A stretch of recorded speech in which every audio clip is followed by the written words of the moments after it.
Hey, welcome back to Danford Golf Instruction. Today we're going to do our little ball striking series here on basically how to hit the ball first and then make contact with the ground. All right, one of the reasons why a lot of us struggle with distance is because we tend to usually hit the ground than the golf ball. All right, well, most professional golfers, they hit the ball and then the ground and they compress it that way into the ground, and that's why they hit it further. That's why the ball has a different sound and just a completely different flight than what most of us are used to. I'm sure we've all had that moment where you hear that sound and you have that feeling. All right, but this video is going to help you kind of understand what you need to do in order to have that happen more consistently. So as always, make sure you subscribe, give us a like, and we'll get going on this video on how to help you basically compress that golf ball better.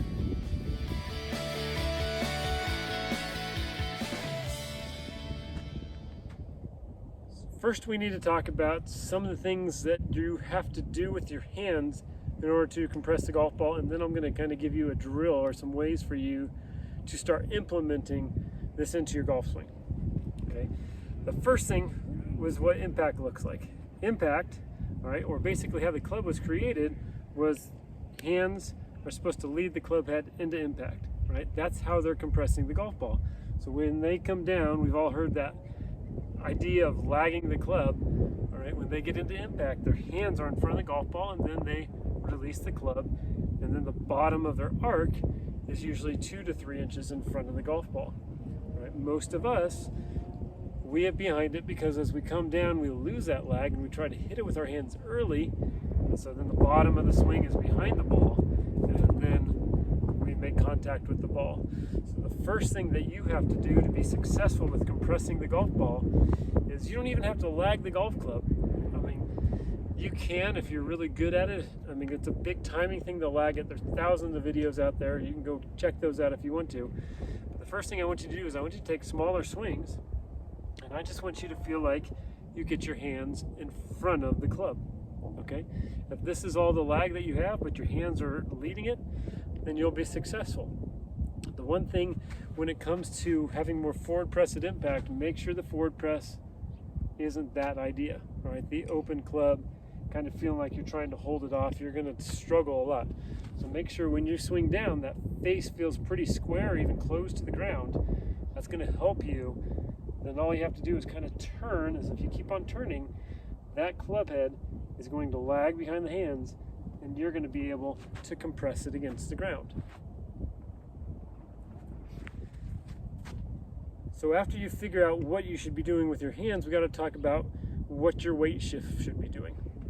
So if you're swinging down, if your weight's on your back foot, automatically that's going to start to have your bottom of your swing more behind you. Okay, so when you swing down, you still have to start putting that pressure into that front leg to help you hit down at it. If you're trying to compress it against the ground, you can't compress and move backwards. You've got to feel like you compress down at it.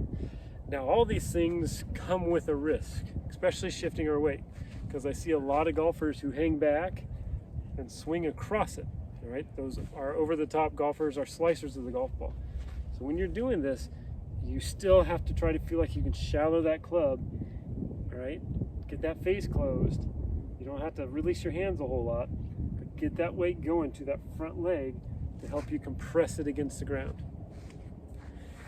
Now, none of this is successful if your face isn't square at impact. It's got to be square at impact. If you have all this stuff happening, but the face is open coming into it, it's just going to roll up the side of the face. It's going to look like a block. It might even be a slice. Even if you have a perfect path, if your face is all messed up, you're still going to hit a cut or a big slice. Right? So you have to get good at making sure the face is closing as it comes down. A few things when it comes to closing the face, because again, this is super important, is it is not a last minute flip. It is gradual as you come down. All right, so that you got to work on feeling like that wrist starts to flex, right? Closes the face down. If it's just a pull like that, if you come down with a cup wrist, the face is going to be open. Again, if you do everything perfectly, you're still not going to compress it very well, right? You've probably noticed if you hit a big pull, how well sometimes you hit those, right? Because the face is square and your path is just probably a little messed up. So Make sure you get that face nice and closed on the way down. All right. For me, I feel like I get my right hand on top of it a little bit more. Some people feel knuckles towards the ground. And then we're just going to compress it against the ground, get that weight moving forward, and you'll hit those really good shots. Right now we're going to talk about some simple drills that you can do. All right, so I just took some spray paint, put it on the ground, and then actually put my ball behind the line, because my goal is to make sure I hit the ball, and then about 2 to 3 inches in front is where the bottom of my divot is. All right. The lower the handicap, the further forward it is. You never really want it further than 3 to 4 inches in front of the ball, all right? Or the lower the handicap, I should say. The higher the handicap, the more behind we tend to hit it, all right? So what I'm going to start off first, and this is kind of your first drill, is you got to make a line. You can use whatever you need to. You can use string, well, I wouldn't use string, but use something to the least where you can tell where the bottom of your divot is. If you hit one shot, I would put that at the back of your divot, right, or just above it, if you know what I'm saying, so you know where the bottom of your divot is each time. And I'm going to start off with just a half swing, just to kind of warm it up and make sure that I'm doing the motions correctly.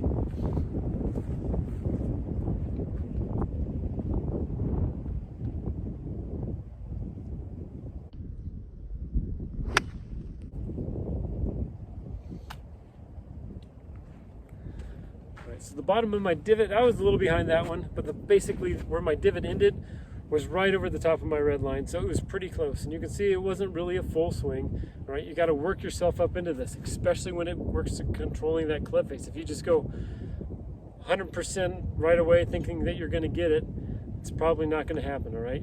Remember, the sequence of it is coming into impact is super important, right? If your sequence is going to be kind of off, then this is going to be a struggle for you.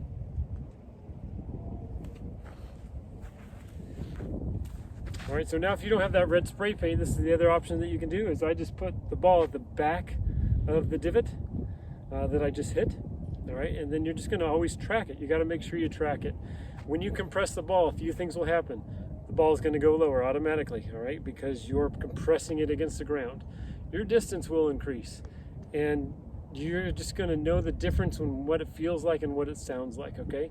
Again, if you start pulling it a little bit, all right, you're doing better, all right? You got to have a square face or a closed face to at least compress the ball. If it's open, you're never going to compress the ball, and most likely you're going to flip, and you're going to make a lot of those divots behind the ground, right? So I'm just going to hit another one, just kind of show you that sequence again. I'll try to slow it down so you can see it a little bit better, all right? But this is how we compress the ball. You got to make sure you check it, right? And then just look for the signs when you're doing it correctly.